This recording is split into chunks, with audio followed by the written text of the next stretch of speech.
Language is the unique ability of the human beings to communicate their thoughts and to express their feelings. Language learning occurs after the activation of specific brain areas, Broca's area, which is responsible for the language expression, and the Wernicke's area, which is engaged in the language comprehension. On language learning, different theories were formulated. Behaviorism, with Skinner, states that learning occurs when a connection between stimulus and response is established, and it focuses on the behavior from an external and visible point of view.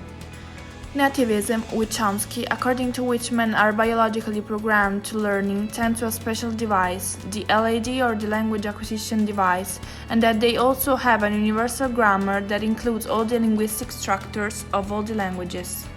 Cognitivism, with Piaget, which studies the learning process from a cognitive point of view, namely the mental processes that lead to a certain behavior. As a result of these theories, hypotheses on the language teaching arose with question monitor hypothesis, according to which the man has an internal device, the monitor, a feature that activates during learning and that verifies the correctness of the information, consolidating the correct concepts.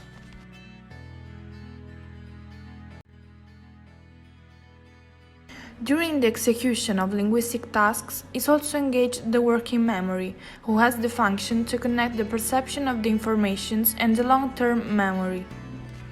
In the original model, there are three functional parts. The central executive that controls the flow of information and also coordinates some processes like attention, focus, orientation. The phonological loop, which handles the phonological and verbal informations. The visuospatial sketchpad that processes the visual informations. Afterwards, it was incorporated the episodic buffer that integrates the new information with the informations of the long-term memory.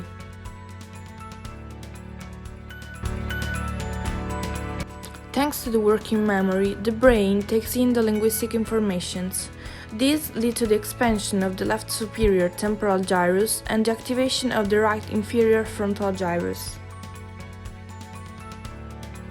The knowledge of the language is very important for the personal growth and is fundamental in the practice of some professions, including that of the interpreter, a professional who makes available its expertise to allow the communication among people who don't speak the same language.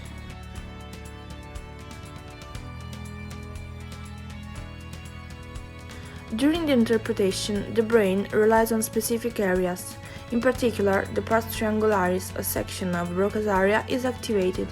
This area manages the comprehension of words' meaning.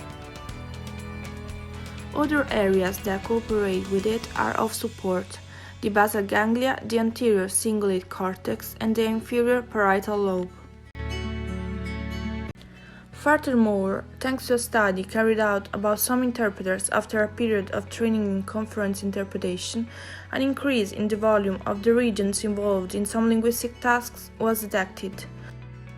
For example, the phonetic processing, the speech development, in the managing of the executive control and of the attention. Very often, interpreters are asked to use two languages during working hours, interpreting both actively and passively. This process is called language switching, and it was analyzed to find the presence of a cognitive cost following the switching. The results showed the actual presence of a cognitive cost which resulted being reduced when the person is fluent in both languages.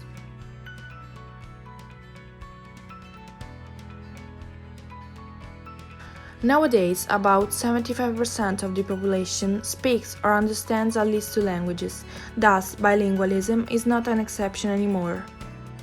Three categories of bilinguals are described.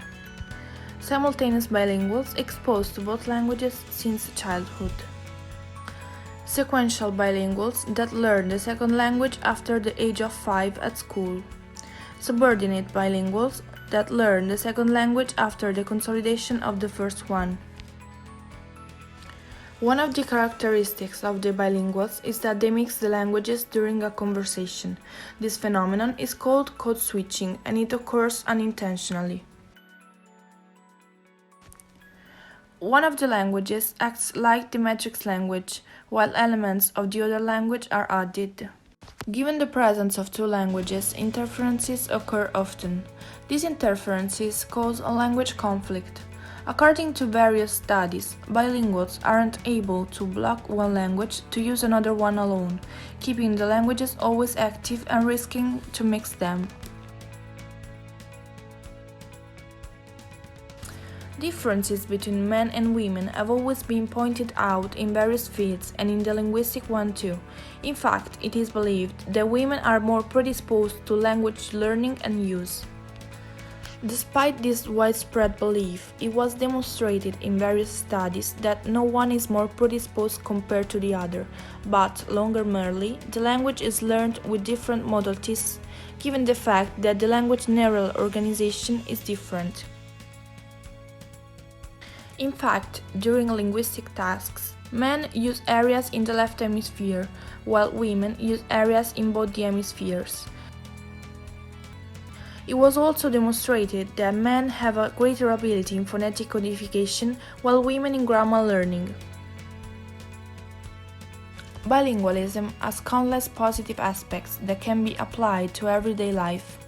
According to some studies, as well as favoring professional advantage and communication, it also brings benefits from a cerebral point of view, with particular reference to neurodegenerative cognitive diseases. Some researchers have carried out a study to determine the correlation between bilingualism and age at the onset of the dementia and its subtypes. Specifically, knowledge of two languages does not reduce the likelihood of these diseases arising. The data showed that bilingual patients have a lower activity of brain metabolism in the areas affected by the disease. This would even suggest that the disease proceeds faster than in monolingual patients. However, what is in favor of bilinguals is the cognitive reserve hypothesis. According to this theory, education and training are a great help in coping with brain damage following the onset of the disease. The benefits of bilingualism are not only linked to adulthood but also to childhood. An example is reported from a study which found that monolingual children are able to discriminate foreign sound as linguistic up to 11 months of age, a skill that in bilingual children stays longer. From this difference, one can already understand the adaptability attributable to the brain in the second case.